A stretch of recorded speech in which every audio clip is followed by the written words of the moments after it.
और एक बड़ी खबर आपको बता रहे हैं, प्रधानमंत्री आवास पर बैक टू बैक अहम बैठकें जारी हैं। सीसीएस बैठक के बाद केंद्रीय कैबिनेट की मीटिंग में राजनाथ सिंह, अमित शाह मौजूद होंगे, साथ ही जेपी नड्डा, अश्विनी वैष्णव भी शामिल हैं, एस जयशंकर, गिरिराज सिंह और मांझी भी मीटिंग में मौजूद। तो ये तमाम बड़ी खबरें हम आपको बता रहे हैं। बैक टू बैक ऑपरेशन सिंदूर के बाद ये जो मीटिंग्स है उसका दौर जारी है। अभी तक क्या एक्शंस लिए गए हैं और इसके अलावा क्या आगे की स्ट्रैटेजी होगी, इन तमाम बातों पर चर्चा हो रही है इस अहम मीटिंग में।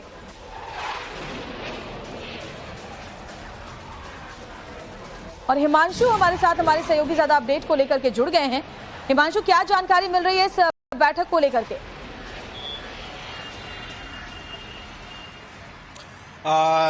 देखिए श्वेता, अभी तक की जानकारी के मुताबिक लगभग 11:03 पर यह बैठक शुरू हुई है। सबसे पहले जो कैबिनेट की बैठक है उससे पहले जो है सीसीएस की बैठक होनी है। सीसीएस में प्रधानमंत्री, गृह मंत्री, रक्षा मंत्री, विदेश मंत्री और वित्त मंत्री रहेंगे। और इस बैठक में सीधे तौर पर चूंकि जिस तरीके का माहौल देश में चल रहा है, पाकिस्तान के साथ में तनातनी चल रही है, बॉर्डर पर जो है तीनों सेनाएं तटस्थ रूप से खड़ी हुई हैं, तो सुरक्षा जो है वो सबसे अहम मुद्दा है। इसलिए ये जो कैबिनेट की बैठक होगी, इसके पहले सीसीएस की बैठक होगी,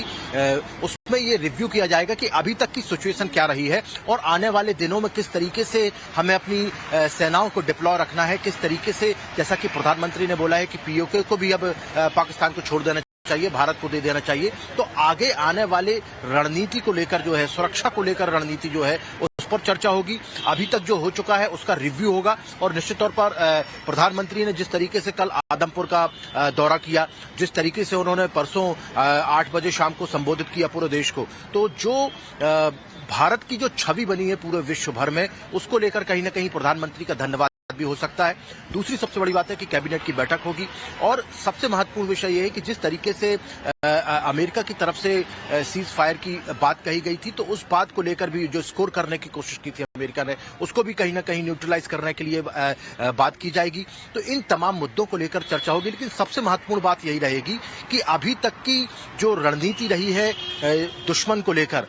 वो किस तरीके की रही है और आने वाले दिनों में किस तरीके की रणनीति अपनानी चाहिए, जिससे कि जो पाकिस्तान है वो पूरे विश्व भर में, अभी तक तो हमने देखा है कि पूरे विश्व भर में ये बिल्कुल साबित हो गया है कि जो पाकिस्तान है वो टेररिज्म को बढ़ावा देता है, उसकी जमीन पर टेरर कैंप है और उनको हमने निस्ते नाबूद किया। प्रधानमंत्री ने खुद कहा कि 9 से ज्यादा जगहों पर हमने अटैक किए, 100 से ज्यादा आतंकवादियों को मारा। और उसके बाद में सबसे बड़ी बात यह है कि टाइम्स नाउ भारत में एक एक्सक्लूसिव इंटरव्यू भी हुआ जिसमें पता चला कि जो न्यूक्लियर जहां पर साइट थी, वहां पर भी कहीं ना कहीं भारत की तरफ से अटैक किया गया पाकिस्तान पे। तो एक बहुत बड़ी चुनौती जो है भारत ने खड़ी कर दी है, न सिर्फ पाकिस्तान के सामने बल्कि पूरी दुनिया के सामने, कि भारत जो है वो झुकने वाला नहीं है। तो ये जो एक्टिविटी सेना की चल रही है, वायुसेना की चल रही है, नेवी की चल रही है, उन तीनों एक्टिविटीज को किस तरीके से आगे बढ़ाना है और आगे आने वाले दिनों में जिस तरीके की हरकतें पाकिस्तान की तरफ से हो रही हैं, हमने देखा कि एक दिन पहले भी सोफियन में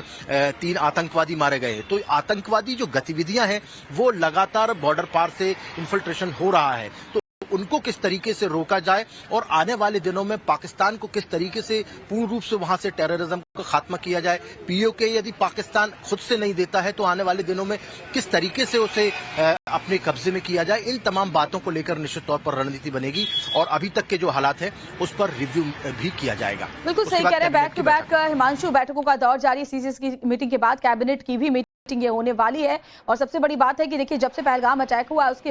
उस वक्त से ही सबको एक साथ लेकर के, सबको विश्वास में लेकर के हर स्टेप